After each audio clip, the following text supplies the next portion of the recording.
one of the most exciting and frustrating aspects of book publishing is when you sit down with your agent and your publisher to decide on a book cover. My agent told me to go into those discussions with very low expectations because they never listen to what an author wants for the cover. They always think that they know best. Well, that is one battle that I was determined to win, and I did win it.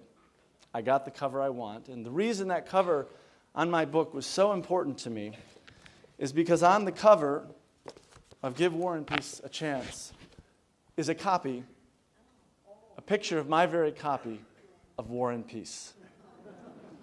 And this is not even my original copy. This is only 7 years old.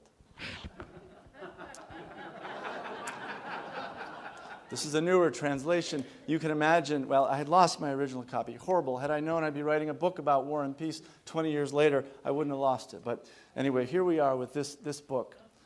And as you can see, this is a book that has been well loved. It is a book that has been tossed around a bit, both intellectually and physically. It's a book that has been engaged with. I bring this book to class sometimes, and I tell my students, this is what it looks like to read the hell out of a book. This is what it looks like to treat a book not as an object of distant analysis, but to treat it as something with which you can have a relationship. And relationship is not too strong of a word because I have had a relationship with Tolstoy. He and I go back 25 years. I even met Tolstoy before I met War and Peace.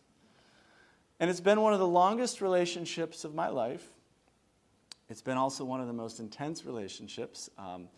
As my wife points out frequently, when she sees me, she watches me with some concern as I lovingly caress the pages of this tattered copy of War and Peace. My wife is definitely growing jealous. We've had our ups and our downs. I'm talking Tolstoy and I, that is. We've had our disagreements. We went through what I thought was going to be a divorce after graduate school. I refused to read a word of Tolstoy for reasons that we can talk about or not. But as with any good relationship that lasts for a long period of time, as I'm sure many of you know, every couple of years or so I rediscover the reasons that I fell in love with Tolstoy in the first place. And one of those moments came for me back in 2009 when I was invited to teach a class in a prison. An hour-and-a-half class to a group of adult inmates about a short story by Tolstoy called The Death of Ivan Ilyich, which is a famous short story about a middle-aged guy who contracts a fatal illness, and he has to come to terms with how he's lived his life. And so all of these men in this prison had read that story in advance, and I was simply to go there, a fairly young professor at that time, and teach a class about Tolstoy. I had no idea what I was getting into. I'd never been to a prison before in any capacity, thankfully. And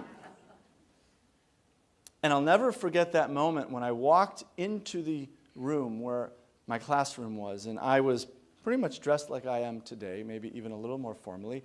And I walked into the room with my suit, and in front of me I see 10 pairs of male eyes staring at me, all wearing, from above, identical orange jumpsuits. And that was my classroom. So the lecture and the everything that I had planned, instinctively in that moment, I knew it wasn't quite right. This is not an academic conversation we're going to have here. So I literally tossed my notes aside. I had enough faith in my knowledge of the story. I sat down in a chair in front of these 15 men, and I simply asked them a question. I said, what did reading this story mean to you? And that simple question led to a conversation that was one of the most powerful classroom experiences of my life up to that point. Because through this story, through this character, these men started to share with me their own life stories about decisions that they had made in their lives, about bad decisions they had made, good decisions, about people that they had personally watched die, about their own experiences with death, opportunities that they squandered, opportunities that they never had. And all of a sudden, I'm sitting in this classroom, and I'm realizing that a conversation about Russian literature is really becoming a conversation about real life. And I realized in that moment that that is what I've loved about Tolstoy. That's what I love about literature in general, but particularly Tolstoy. It is the capacity of his art to engage readers from an incredibly wide range of backgrounds in meaningful, authentic conversation about the things that matter to all of us as human beings. What the Russians sometimes call the accursed questions of life. And Gleaves mentioned one of them earlier. Who am I? Why am I here? And how should I live? Gleaves said, how should we live? Both are valid questions. Why are we here? War and Peace is a book that I have read about 15 times. Had I known 20 years ago that I would be writing a book about War and Peace, I would have counted so I could get that number exact. But it's about 15 times. Every couple of years or so, I reread War and Peace. And it's always a new book. It comes alive for me in new ways, depending on what's going on in my life at the time, depending on what's going on in the world. Well, in 2008, War and Peace became a new book for me again, as my family and I were going through a significant financial crisis. Now, I'm not going to share with you all the juicy details. You can find them in the book. But suffice it to say that it was a big enough deal in my life that it felt as if the bottom had dropped out, as if some of my most basic paradigms about who I was and what my place in the world was were shattered. In that moment, I realized literally overnight that my happiness and my security, like the happiness and the security of all of us, are gifts that can be shattered in an instant. I happened to be rereading War and Peace during that period because I was finishing another book about Tolstoy. And I saw something in War and Peace that I hadn't really noticed before. That this is a book about a society going through a time of crisis. It's a book about, it takes place during the early 1800s, during Russia's wars with Napoleon, and eventually describes Napoleon's failed invasion of Russia. And this is a world in which people's lives are being turned upside down by the forces of war and social change and uncertainty and spiritual confusion. And characters are asking, amid all of that, how do I find happiness? How do I find fulfillment in such troubled times? That wasn't an abstract question for me. That was a very personal question, as it was for many of us back in 2008. And it still is a question for many of us. So I came to realize that War and Peace is perhaps the classic for our times.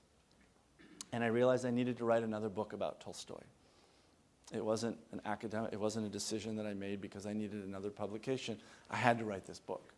And what I wanted to do is take this massive, intimidating classic of world literature, this book, I can't tell you how many people have told me, and I'm sure many in the room feel this way, who have told me, I can't get through the first 50 pages of this darn thing. All those characters' names, those Russian characters' names, or even people who are so intimidated by the fact that it's 1,500 pages they don't even try. I wrote this book for all of those people, for all of you, whoever in the audience fits that category. Because I wanted to take this intimidating book and just bring it down to a very human, relatable level. I wanted to offer a guide to the setting and the characters and the historical context in a way that would make people's reading of this novel more accessible, more enjoyable. But even more importantly, I wanted to offer a guide to the incredible wisdom that Tolstoy offers on a range of topics in War and Peace.